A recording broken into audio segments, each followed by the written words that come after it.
కృష్ణానదిలో బోట్లు పెట్టి గేట్లు పలగొట్టి లక్షల మంది చంపాలని కుట్ర పన్నావు. ఇది ఏలేరు, ఇక్కడ నీకు సాగలేదు. నేను ఒకటి అడుగుతున్నా, ఈవేళ ఏలేరు ప్రాజెక్టులో రాజశేఖర రెడ్డి తెచ్చాడన్నావు. 2006 నుంచి తెలుగుదేశం పార్టీ పిఠాపురం పోరాడుతా ఉంది. 1,00,000 సంతకాలు ఉద్యమం చేశాం, కలెక్టరేట్ ముట్టడి చేశాం, పాదయాత్రలు చేశాం, ఎన్నో ధర్నాలు చేస్తే ఆ రోజు 2008-9లో రాజశేఖర రెడ్డి భయపడి ఒక జీవో ఇచ్చి పిఠాపురం కాకుండా ఇక్కడికి వస్తే ప్రాబ్లం ఉందని చెప్పి ధర్మవరంలో స్టోన్ వేసి వెళ్ళిపోయాడు.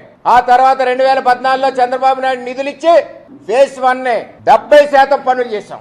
స్లూయిస్లు కట్టాం, కాలువలు తవ్వాం, అన్ని రకాల పనులు 70% పూర్తి చేశాం. నేను అడుగుతున్నా, 2019 నుంచి 24 వరకు మిగిలిన 30% ఎందుకు పూర్తి చేయలేదు? నువ్వు చేసావా అసలు? ఇవాళ మాట్లాడుతున్నావు. అలాగే ఇంకోటి అడుగుతున్నా, ఈ నియోజకవర్గానికి 2 ఇబ్బందులు. ఒకటి, నీళ్లు లేక ఎండిపోయి పంటలు రావు, వరదొచ్చి మునిగిపోయి పంటలు మునిగిపోతాయి. 2 విధాల రైతు నష్టపోతాడు.